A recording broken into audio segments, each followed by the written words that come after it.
What I do find though is when people start dating again, it's actually funny. They're so hyper aware and so in tune to it that he didn't open my car door for he's a narcissist, right? Or, he didn't do X, Y, Z, he's a narcissist. And sometimes they even overdo it and we kind of have to walk them to the middle. But I completely agree with you. Once they start dating, it's like clear as day for them.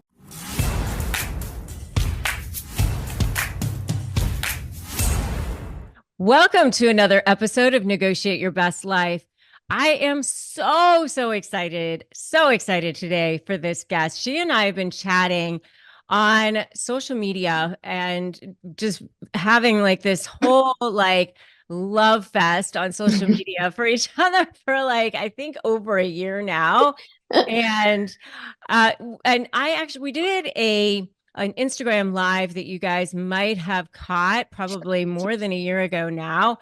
And I just absolutely love her content.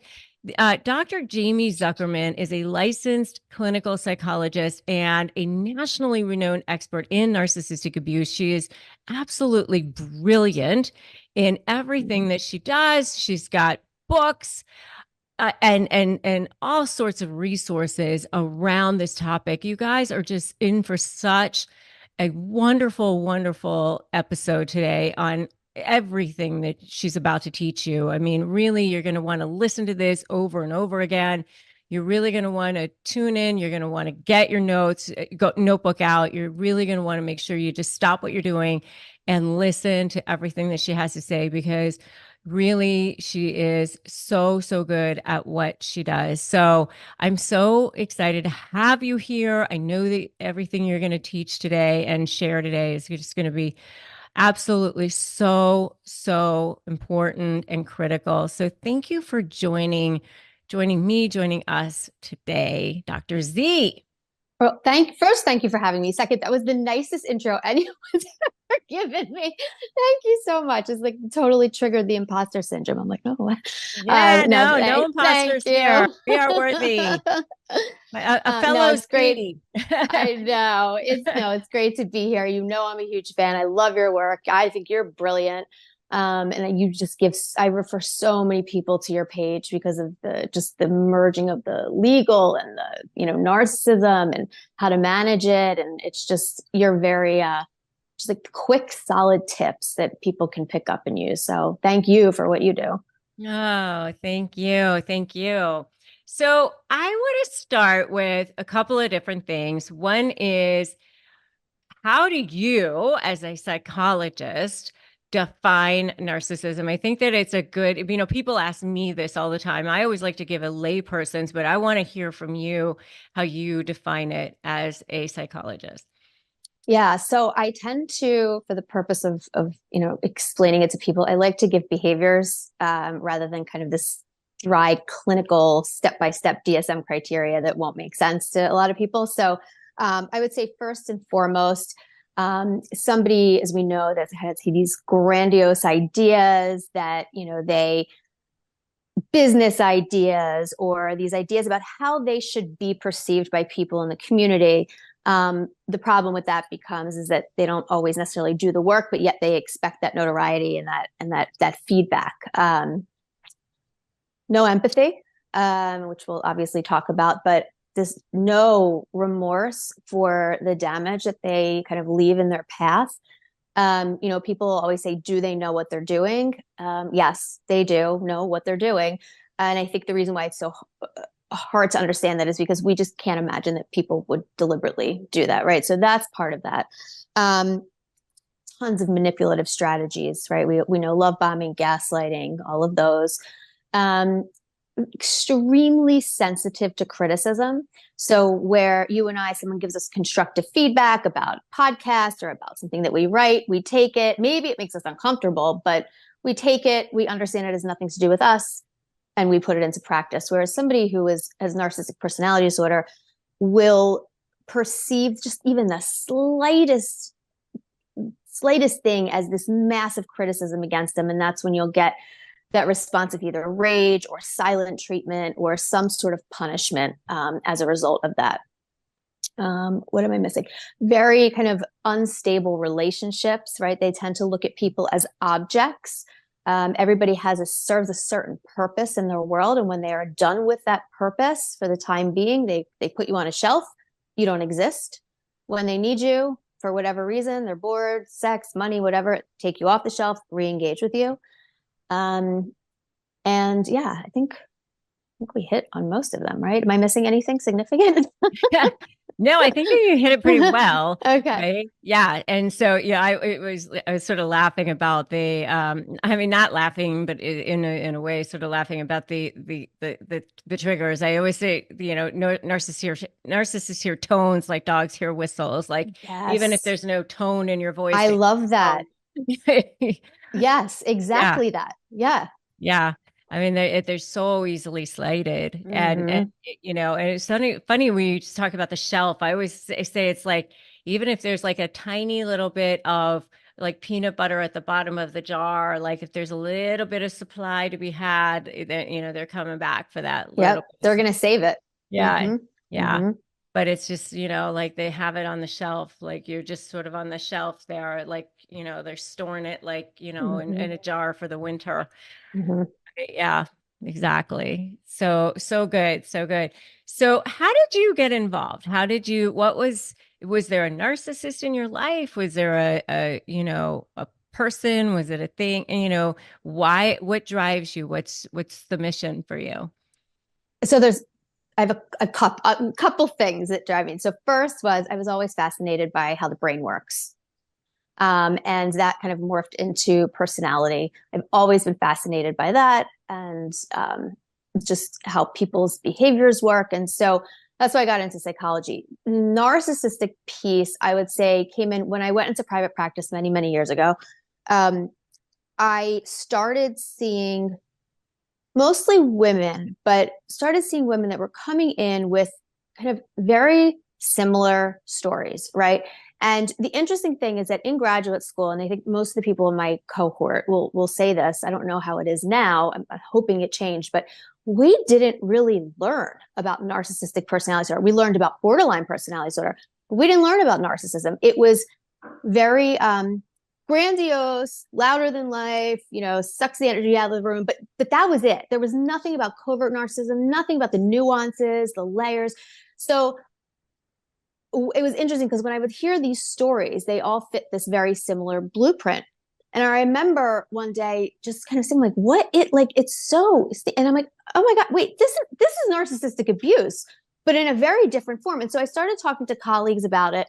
This was like 10 years ago, 15 years ago. I started talking to colleagues about it.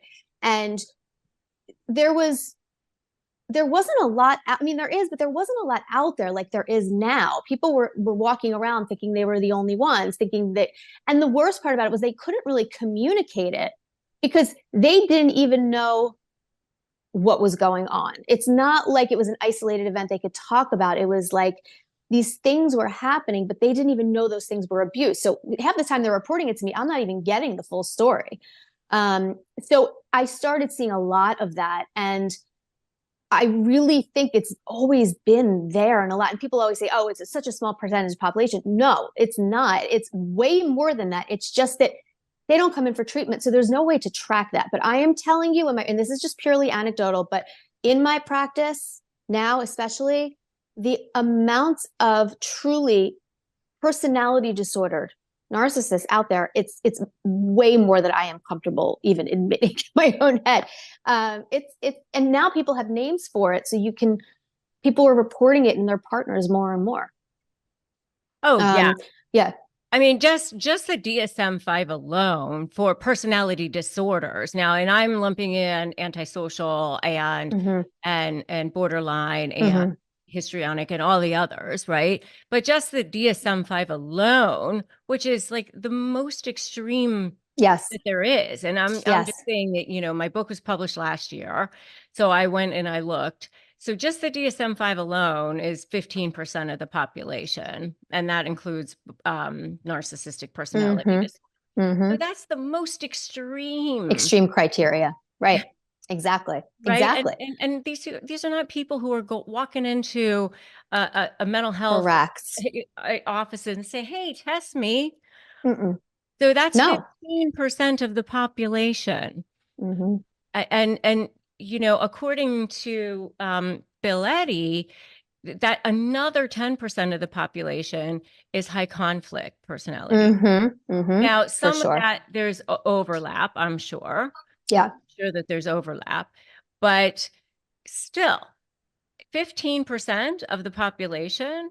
Now, going into there's a spectrum, right? There's a Correct. spectrum. So as you get closer and closer to the end of the spectrum there, you're going to start to see these traits and tendencies. That's right. That's right. So who knows how Mm-hmm. many more could be just kind of floating toward the end of the spectrum Mm-hmm. and not actually have a disorder. Yeah. And I always say too, and I'll go back to answering your question because I just got so sidetracked. But I always say to people, it doesn't, people oftentimes, I think, avoid dealing with the situation, which I understand because it's very difficult, but avoid dealing with the situation by trying to find this golden nugget to diagnose their partner. And my whole thing with that is, if these are the behaviors, it doesn't matter. Correct. Doesn't matter. And so I think a lot of times they don't want to break up with them or leave just in case they're not a narcissist. But again, toxic is toxic, and narcissistic behaviors are narcissistic behaviors. So, but to answer your question, or whatever. yeah, exactly.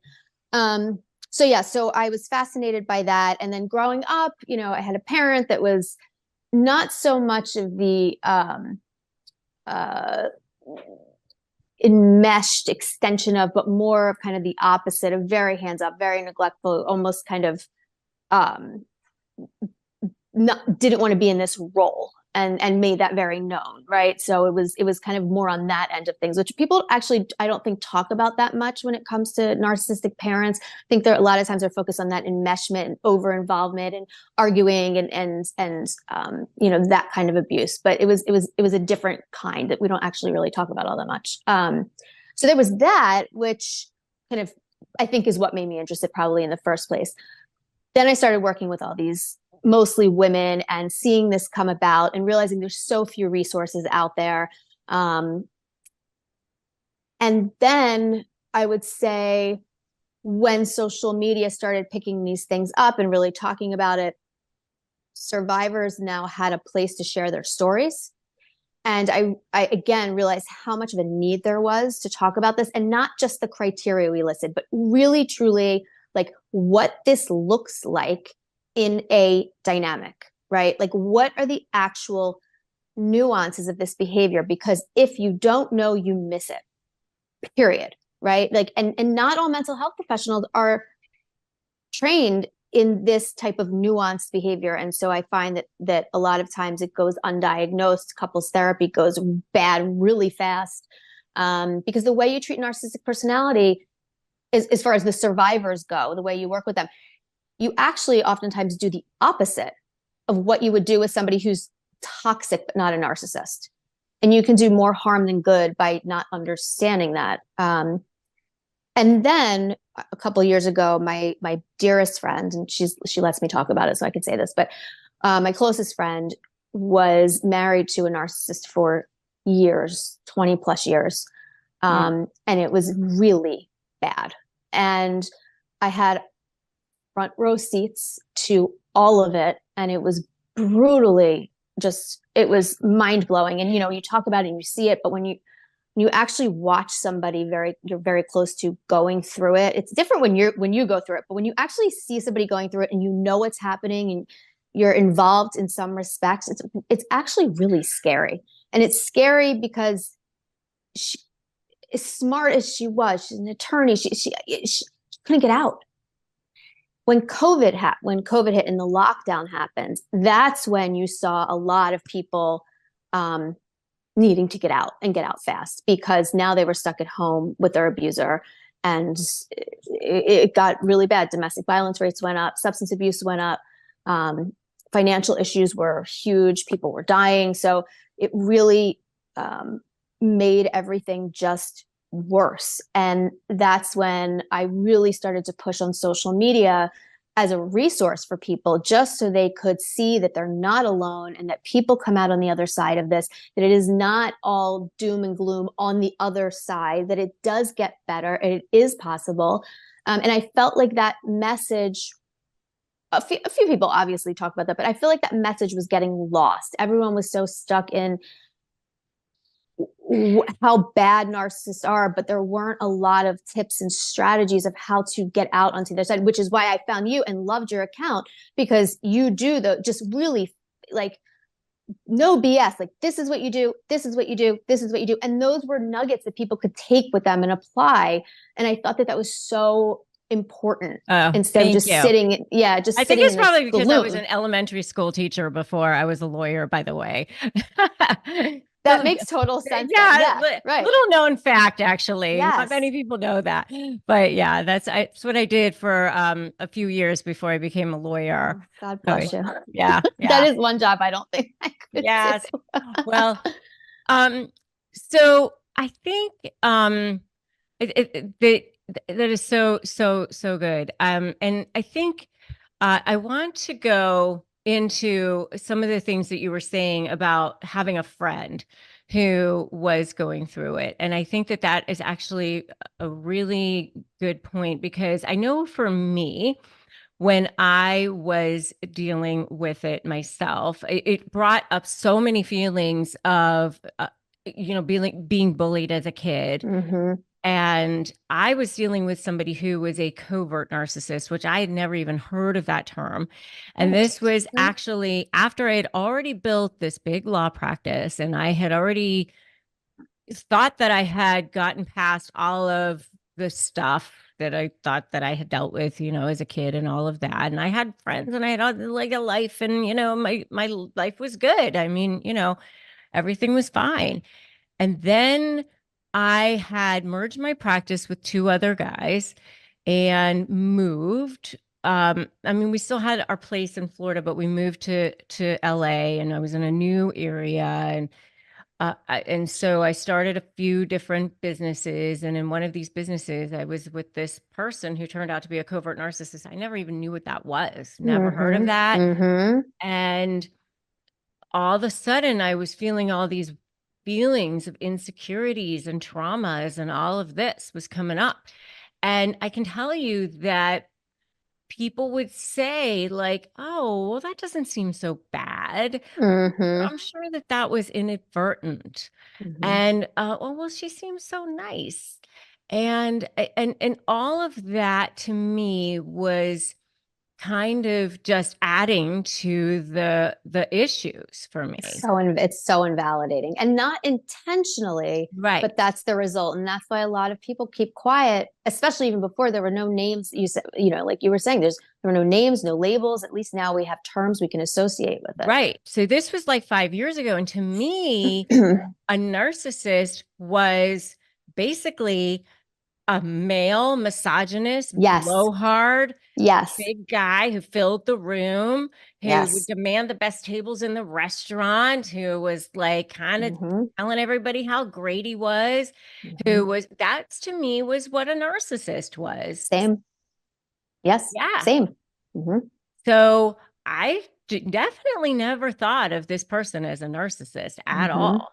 Mm-hmm. And so I just was like, really afraid that everybody was going to think it was my fault, and everybody was going to think that I was the problem, and that, and so I want you to speak to that a little bit Mm-hmm. about how to support somebody who's telling someone about that they're in these relationships, and Mm-hmm. how to help people in narcissistic abusive relationships.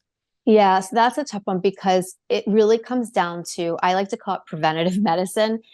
This is why you and I do what we do. It's not even just educating people who are in abusive relationships, but so much of what I talk about, I also direct towards people who aren't in these relationships, as a way to, one, prevent them from getting into them in the future, but two, to understand it enough where if somebody they know comes to them, they don't dismiss them, they don't make them feel that they're overreacting. They don't invalidate their experiences, even if they don't mean to. That's what happens. So education, I think, is the first thing, is really learning about what it is and what it looks like. When I work with people who, let's say, have a narcissistic kid or have a narcissistic spouse, you know, or actually, I'll give you an example. Working with somebody who is not themselves in a narcissistic relationship, but let's say they have an adult child who's married to a narcissist and they're seeing all this stuff going on and they don't know what to do and they feel helpless. And I'm working with that parent in terms of kind of exactly what you're saying.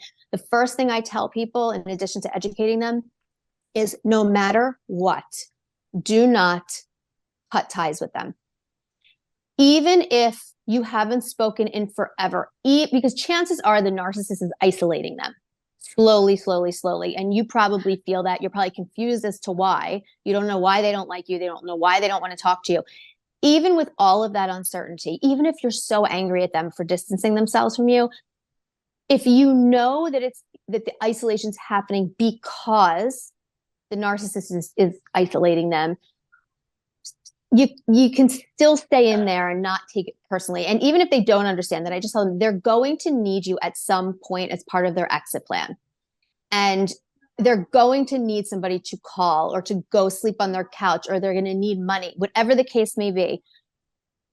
Stay there, because if you disappear on them, as angry as you may be, as unfair as it may be, you don't want to deprive them of the opportunity of getting out. So that's the other thing I tell people. It's such great advice. Such great advice. Yeah, it's hard. And it's a lot of times people will say, if someone's explaining the experience to them, oh, he seems so nice, right? Or I've never seen him get angry. And well, of course you haven't seen him angry, because they're doing it behind closed doors at very specific times. And so it's important, I think, to educate people on that and say it, kind of just like that you may never see them angry, and thank goodness, right? That's great. You don't see them angry. You wouldn't want to see what it looks like. And so you keep kind of driving home this dichotomy between what they see and what you see, because I think that's really, really important. And listen. Here's the other thing. The best way you can support somebody is by listening to them. Sometimes you don't have to say a word. You don't have to fix it. You don't even have to understand it. But the support that you get from someone just listening can be huge, just knowing that somebody's there. So even if you don't understand it, or it's confusing to you, or you don't agree, just listen. That's sometimes all you need. Yeah. Yeah. How about for people who feel like they've been in a narcissistic relationship and they think, has the whole thing been a lie? They never love me at all. Mm-hmm. Yeah, that's a tough one. And I think that is probably the stage that, as a psychologist, is the hardest part of what I do, when people hit that stage and they have that, wait a minute, hold on.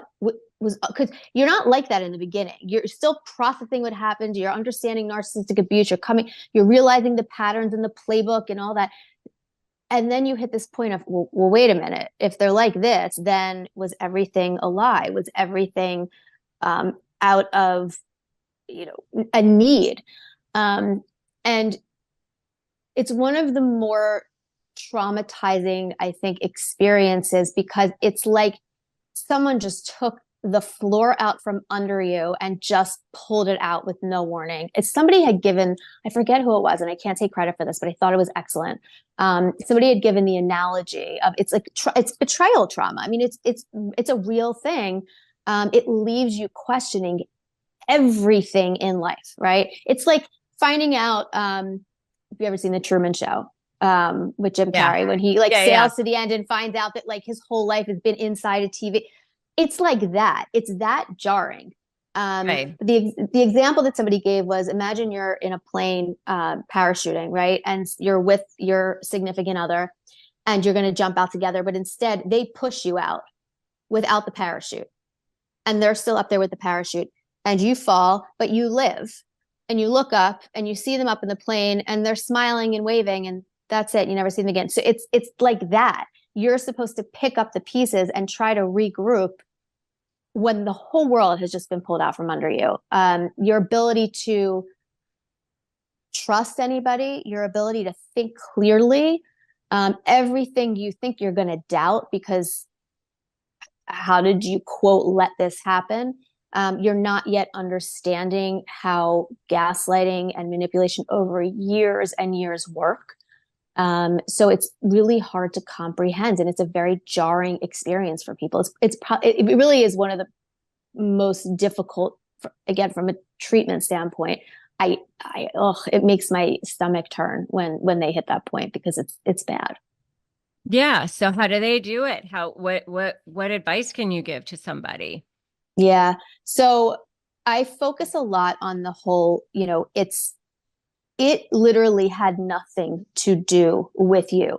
There was nothing you could have done better or different. And they find some peace eventually in the fact that this person's going to do this with every other person they're with, and probably worse. That you will not be the last person, right? And that they are not even, it's not that they chose not to love you, because I like to focus on the part that doesn't make them feel like they weren't loved because of something about them. But this person was not capable of that. It has nothing to do with them actively choosing to love you or not, or falling out of love with you. That was never there to begin with. And they'll say, I want them to get back to where they were or how we used to be. And working with them on the idea that how they used to be was not them. That was an act. And as troubling and upsetting as it was, that wasn't them falling in love with you and now they're falling out of love with you. It was a show. It was a facade to get you to a certain point so that this could happen. And that no matter what, this would happen eventually. That it has nothing to do with you. And I think that gives them a little bit of objectivity. They're able to separate themselves from the behaviors of their ex or whoever it is that they're in the narcissistic relationship with. It allows it to be a little bit separate so you can look at it. So you're not as entangled, because it's so hard to comprehend that somebody can do that. And I sit with them in that. I sit with them in the total disbelief that somebody could do this. And I think that also is very helpful, that their feelings of this craziness, of this chaos, is valid and being validated. That helps a lot. Yeah. I mean, I think that I think the narcissists, though, do believe it in the moment. I think that there's some in the beginning. Yeah. I think there's some element of believing it in that moment for them. I mean, I do. I think that there's some kind of element of that in that moment. So I think in the love bombing stage, I think you see that more so, where in the beginning they look at you as this amazing person. They put you on a pedestal. You can do no wrong. You are perfect, and they believe that. Yeah, I and think then it there's switches. some element of it in their mind that they do want whatever it is that, I don't know. I think that they believe their own lies Oh, to for sure. To some extent. to some degree in that moment. I agree. Fleeting. Yeah, in Yes, that I agree with moment. that. I agree with that. Now, whether they actually love, that's, you know, to the degree that they were capable. Exactly. Yeah. And I say that for people that had parents that were narcissists too. They loved you as in the way that they were capable of loving you. And I think that makes it again, it shows this person that it's not you. Yeah. That it's due to an inability to have empathy, an inability to look at you as a separate being that has feelings and emotions. It really is a a perception. I don't even want to say perception, but it's really is nothing to do with you. Yeah, I mean they have trauma to their own brain due to their own childhoods, Hmm. due to damage to their own limbic system that Hmm. took place, as a result of trauma in their own Exactly. childhood. And so it's just not something that they can take personally. And No. so, but what do you say to them when they say, well, but how am I not going to get fooled again? How am I not going Yeah. to make the same mistake again? Yeah. So what I tell people is after they get out of something like that, I tell them to take a break, at least a year, right? Like just you need to do you. And you need to quote do things. This isn't going to go away by feeling your way out of it or thinking your way out of it. You need to reconnect with your values. So I do usually a value assessment. You need, and for a lot of them, they don't know what they value because they don't even know what their favorite color is because they've been fed this narrative for so long. So they don't know who they are. And my Mm, friend, the example I was giving, she was married at like 19, 20. So mm, she truly didn't know who she was ever. So she had to start from scratch, which is fine, but you have to figure out what your values are. You have to figure out where to start. And then you slowly start to engage in the tiniest, even though it's brutally uncomfortable, behaviors that are in line with your values. Right. And that puts you in such a better place mentally, but it takes a long time.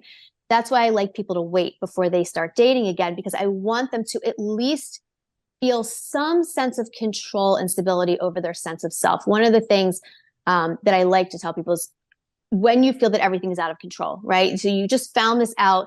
Did they love me? Did they know what they were doing? All of these things. Focus on something that you know you have absolute control over, even if it's something as ridiculous as getting the mail. The mm. more things you do that you have control over, the sense of mastery you get, it just starts to solidify that identity, which I think is necessary. It doesn't have to be completed because it never is. We're all work in progress, but at least have some sense of who you are and what you like and what you know you don't want before you start dating. Yeah. Yeah. So good. So good. Like the only way out is through, right? Yeah. It's like heal Mm-hmm. yourself and know who you are. And I think it's important for them to understand too that you experienced a long-standing trauma repeatedly, Mhm. like a leaky faucet over time, and then before you know it, you're standing in a house full of water. It's not something that's going to happen overnight, and I'm careful in my wording where I don't tell them we're going to get you over this. You're going to get over this. It's exactly like you said. We need to learn to move through it because it changed you, and to try to get back to where you were prior to this, it's not possible because not only did it change your experiences, it changed your self identity, it changed your brain chemistry. And we can't ignore that there's been these changes. So you work with those changes and move forward. That struggle to try to get back to where you were is exhausting. So I kind of encourage people to move forward with behaviors that they can control. Yeah. And what I have found, and I'm curious to know what you think, is that they will see it. They'll spot it like right away. I mean, because they've been in these situations, once they heal, Yeah. they actually will see it immediately, and it will be so clear to them. It'll be like this bell ringing, these red flags Mm-hmm. immediately. They'll be like, "Oh yeah, I see it. Mm-hmm. Never mind." Mm-hmm. On to the Yes, next. it's very empowering. Once you're Yeah. able to see these things, it's super empowering for people to be able to predict behaviors and see these behaviors. What I do find though is when people start dating again, it's actually funny. They're so hyper aware and so in tune to it that he didn't open my car door from he's a narcissist, right? Or he didn't do X, Y, Z, he's a narcissist, and so they're sometimes they even overdo it, and we kind of have to walk them to the middle. But I completely agree with you. Once they start dating, it's like clear as day for them. Clear as day. Yeah. Mm-hmm. And once they get on the other side, I know so many of my former clients, they're like, I'm a rock. I'm like, Yes. in my zone. They have this authentic power. They're stronger than they've Mm-hmm. ever been. Mm-hmm. They're actually way stronger than any narcissist has ever been. Mm-hmm. Mm-hmm. And then once you get to that point, they're actually, and so, I want you to get to, you've written a couple of books. So talk about those and your Mhm. workbooks and, managing anxiety and finding your calm. So talk about those a little bit. Yeah, so it's find your calm and then find good habits. And one obviously addresses anxiety and stress and depression. The other one works on how to set goals, but more importantly, not just how to reach your goals, but how to maintain your goals, because we always leave that part out. It's like we get to our goal, we're like, yay, and then 6 months later we're back to square one. So it focuses a lot on maintenance of goals, but they're both very behavior based, very interactive. They tend to take an acceptance and commitment therapy approach, which is learning to sit with your discomfort, learning to be present while still engaging in value driven behavior, with the understanding that the more you avoid your discomfort, the larger you make it. So it's a lot of exercises focused on, tolerating uncomfortable feelings, not getting caught up in your thoughts, not believing your thoughts, learning to be objective to all of that, and really being committed to living a value driven life, which can only happen, you know, if you are in the present moment, constantly aware of how you feel at any given time. So they take that approach to, like, it's really good for, it's just like for everyday life stuff. It's not even necessarily you have to have an anxiety disorder. It's just there's skills and strategies I think that people benefit from that they can do at any point, whether you're in a business meeting or you're driving in the car. It's nice, quick things that you can do that make you feel in control. So good. I love that. I love that. So what would you want to leave our listeners with? What's like one really good piece of advice that you want to leave people with? That you are not stuck, even if you feel that way, that there is another side. You will get there. You will, go through hell and back. But like you said, I think the strongest people are the people that have gone through narcissistic abuse and come out on the other end. I would not mess with them. They are just the strongest, most secure people, which is, it's almost like you're like, if that's what you're getting after this, great, because you deserve that, right? Like you deserve that really tough inner core, because I mean, it's just, it's brutal. And so I tell people that there is another side. You will get through this. There is hope. There is a light at the end of the tunnel. And I promise you that once you get there, like you said, you don't go backwards, because once you see this, you can't ever unsee it. And when you get to that point, it's very empowering and it will happen. Yes. So good. Yes, yes, yes to all of that. And so where can people follow you, get your books, check you out, all of that? Sure.